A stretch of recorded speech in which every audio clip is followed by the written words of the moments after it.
Olá, boa noite. O TN já está no ar. Vamos ver os destaques de hoje.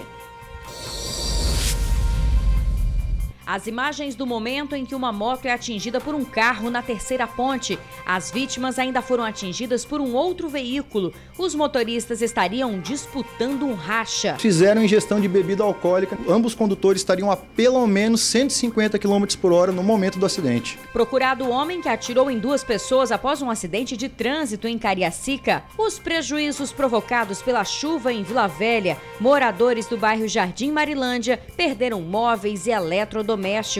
E tem notícia boa para o setor de turismo. O governo anunciou investimentos e quer divulgar o estado para fora do país.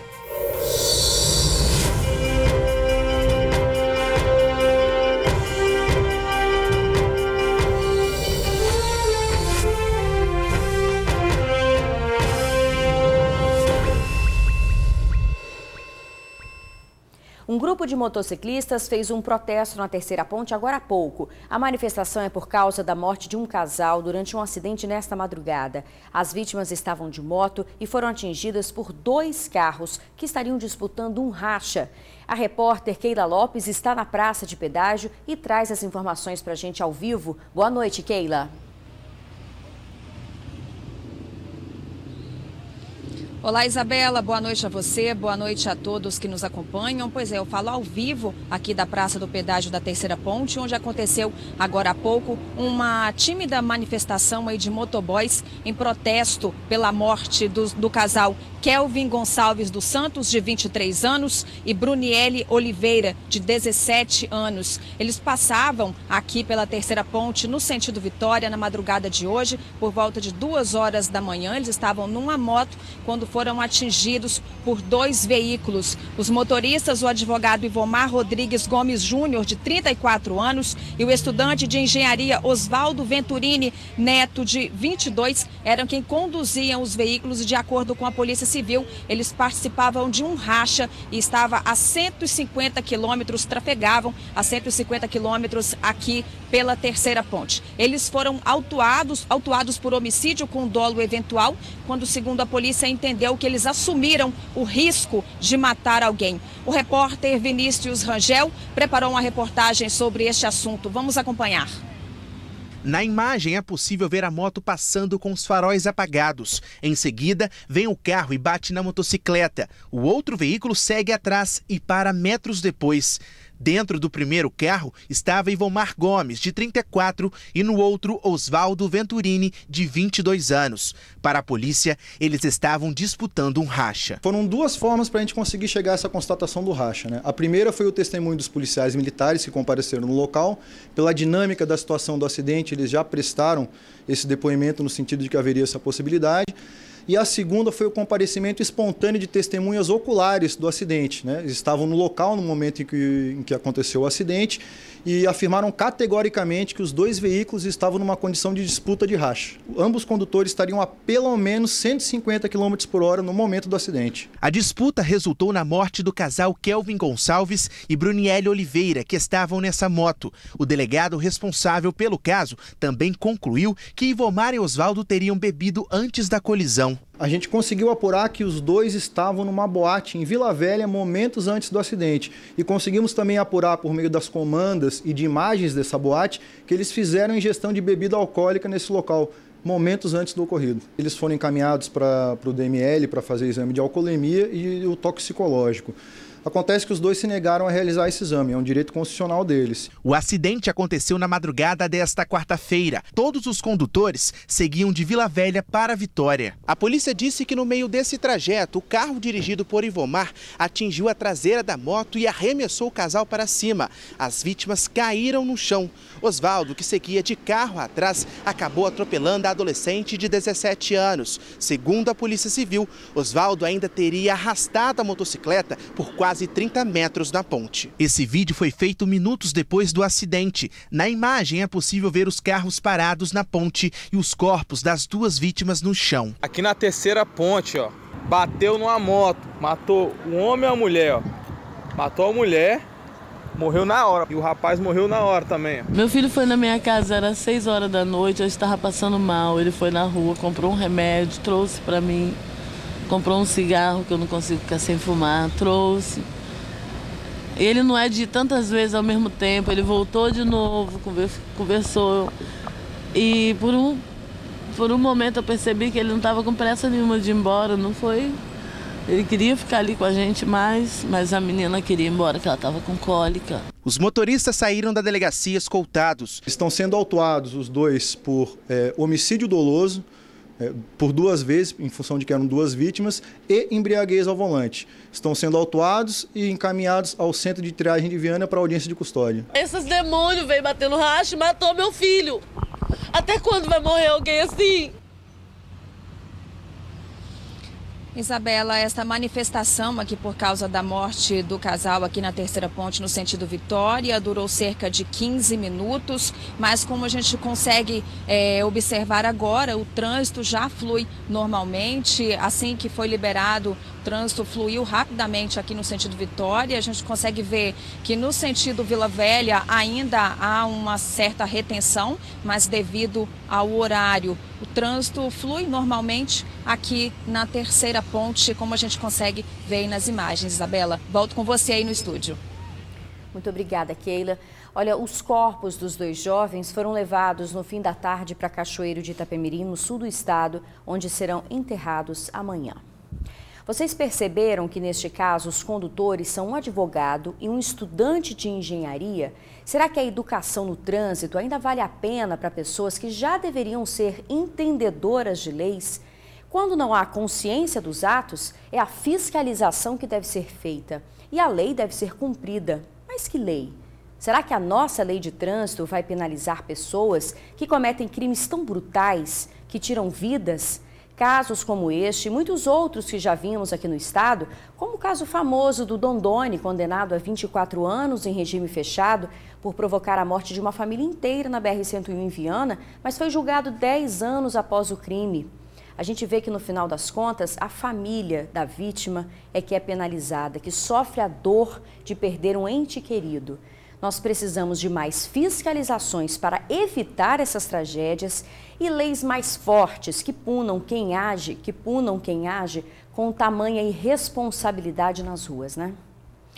Ainda falando sobre a violência no trânsito, uma batida leve acabou em briga e 2 pessoas foram baleadas em Cariacica. A confusão começou quando o caminhão atingiu a lateral do carro ao fazer uma curva. Após a batida, o motorista ligou para o pai, que é dono do veículo. O homem chegou logo ao local, mas durante a conversa com o condutor do carro, eles partiram para a agressão. Foi neste momento que o suspeito foi até o carro, pegou uma arma e atirou. O motorista do caminhão, de 22 anos, e o pai dele, de 43, foram baleados. Os 2 foram socorridos ao Hospital Estadual de Urgência e Emergência. E, de acordo com a Polícia Militar, o suspeito não tem habilitação e já foi preso por roubo. Ele fugiu do local. Uma adolescente que estava no carro contou para a nossa equipe como foi toda essa confusão.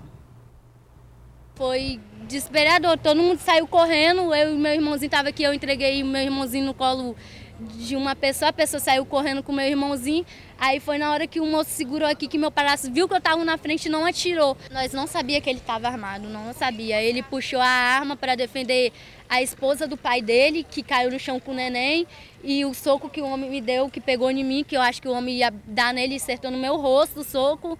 Aí ele pegou a arma para defender, porque ele viu que saiu pancada para todo mundo. Aí, como a esposa do pai dele caiu no chão com o neném, ele já pegou a bolsa e saiu correndo. Aí o homem já saiu correndo, ao invés de sair correndo para se proteger, saiu correndo com capacete, dando capacetada em cima dele. Tão banal, né? Falta mais tolerância ao motorista. A Polícia Civil diz que até o momento nenhum suspeito foi detido. Quem tiver informações que possam ajudar a polícia, pode ligar para o Disque Denúncia 181. Olha, a gente faz um rápido intervalo. Na volta, vamos falar dos investimentos do Estado no turismo. Entre as ações, a divulgação para fora do país. A gente já volta. Ontem nós mostramos o caso do bebê que foi agredido numa creche em Vitória. Agora você vai ver o relato de uma outra criança que também teria sido vítima das mesmas agressoras. A própria criança relata o que passou na creche. Aí ela me bateu e joguei o biscoito no chão e pisei. E depois, o que você fez? Estava chorando. A mãe afirma que por 4 meses a menina ficou sob responsabilidade de Francisca Alves da Cunha Ramos, de 66 anos, chamada por essa mãe de Fran. Francisca é a mulher que aparece nessas imagens, dando tapas em um bebê de apenas 5 meses. Ao lado dela está a ajudante, a mulher identificada como Giliana Aguiar Ribeiro, de 29 anos, também é conhecida desta mãe, que após ver as imagens, compreendeu que a filha realmente falava a verdade. Antes eu falava assim, deve ser coisa de criança, não tem marca. E aí eu não acreditei na minha filha, porque agora eu cheguei a chorar quando eu vi o vídeo, porque agora eu vi que a minha filha não mentiu. Na época, a família morava em Vitória, por isso contava com os serviços da creche. Segundo os pais, toda vez que a menina era deixada com a responsável pelo local, a criança entrava em pânico. Já chorava desde quando eu acordava ela para arrumar a bolsa e arrumar ela. Ela já falava que não queria ir. Ela chorava, mamãe fica comigo. E eu ficava sem entender, eu achava assim, é coisa de criança, não tá gostando. E aí ela não quer ficar. O caso da agressão ao bebê veio à tona após um vizinho da creche, que ouvia as crianças chorando com frequência, flagrar o ato. A avó do bebê de 5 meses está em choque. Eu vi algumas mães reclamando, dela, mas não sabia que ela ia plantar essa, As 2 mulheres vão responder por maus tratos em liberdade. Francisca, a dona da creche, também vai responder por prática de violência e Giliana por omissão. Casos como esse podem ser denunciados na Delegacia de Proteção à Criança e ao Adolescente ou na Comissão de Proteção à Criança e ao Adolescente da Assembleia Legislativa. É um ato covarde e inadequado, razão pela qual elas iriam responder ambas pelo crime de maus tratos. Um engenheiro civil aposentado e psicólogo de 61 anos é investigado pela polícia, suspeito de ameaçar e planejar um massacre a um shopping do estado.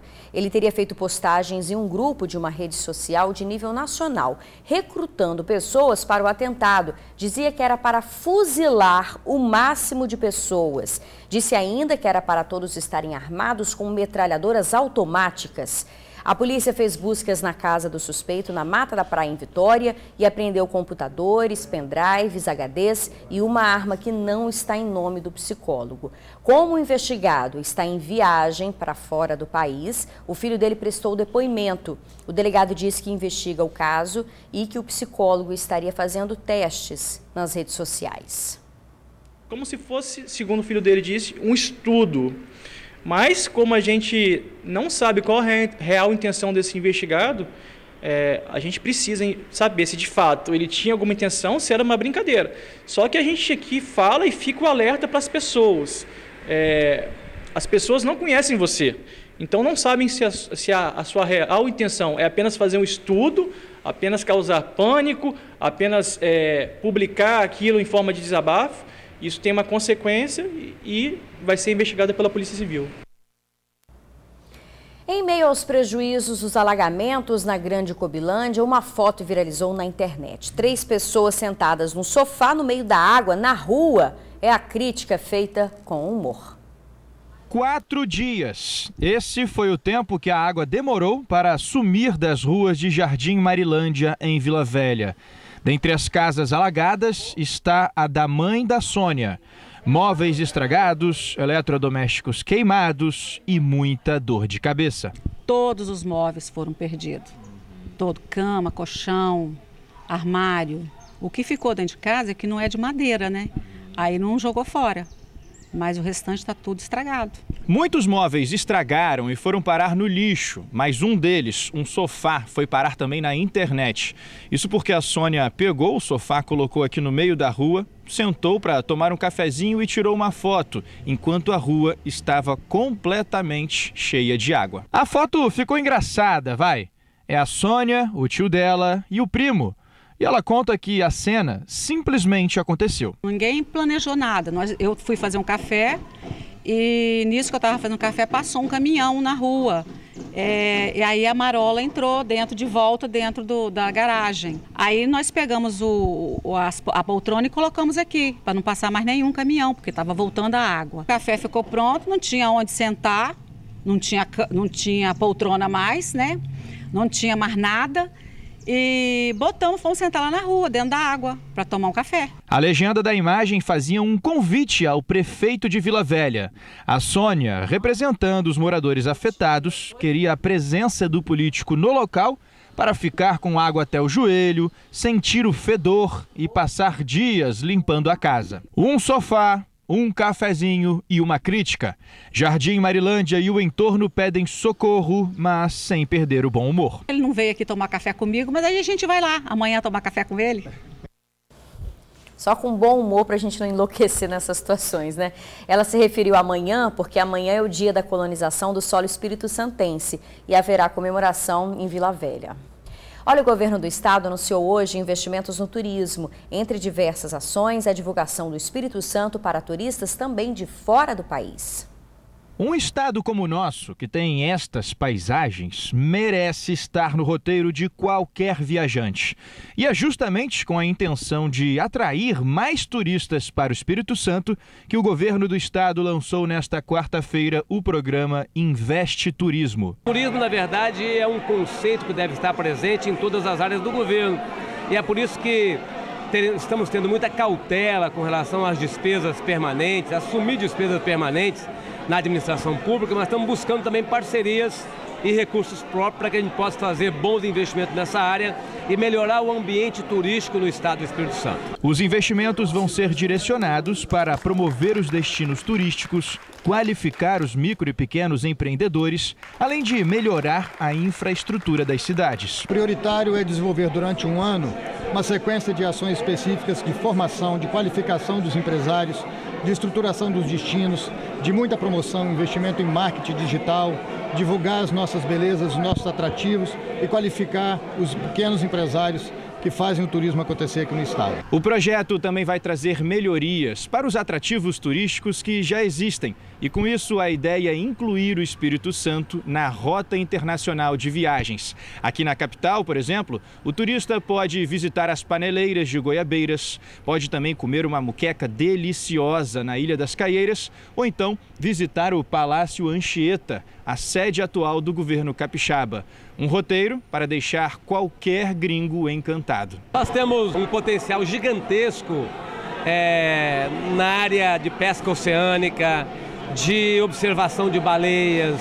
Nós temos um potencial enorme nas nossas montanhas, com agroturismo, agroindústria, nas nossas belezas litorâneas. Então, nós temos que divulgar o estado para nós capixabas, primeiramente, para os brasileiros, mas também foco em quem tem o hobby e tem a prática de conhecer o Brasil. O Espírito Santo é um bom ponto de encontro do Brasil. O programa prevê investimentos para os municípios Venda Nova do Imigrante e Domingos Martins, na região de Montanhas, e também para Guarapari, Vila Velha e Vitória, no litoral. Essas são as cidades com maior potencial turístico. Belezas naturais, o estado tem. Agora é investir na recepção do turista e na divulgação para fazer o turismo capixaba decolar. Eles foram escolhidos por critérios técnicos, porque integram um mapa do turismo brasileiro, porque já tem produtos divulgados no exterior e promovidos pelo Ministério do Turismo, pela Embratur em todo o cenário nacional.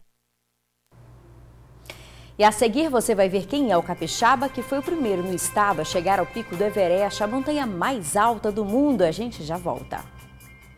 O empresário aqui do estado conseguiu chegar ao topo da montanha mais alta do mundo. Juarez Gustavo Soares conseguiu chegar ao ponto mais alto do Everest hoje cedo. Ele é o primeiro capixaba e o 24º brasileiro a realizar o feito. O empresário montanhista é um dos fundadores do projeto Capixabas no Everest. Na quinta-feira passada, ele publicou em uma rede social o cronograma para a subida da montanha. O capixaba agora está descendo a montanha, mas ainda não é possível fazer contato porque a conexão é ruim. Pelas redes sociais, os internautas parabenizaram o feito. E a gente fica por aqui. Para rever as reportagens, o jornal completo, acesse tribunaonline.com.br. Fique agora com o SBT Brasil. Uma boa noite e até amanhã.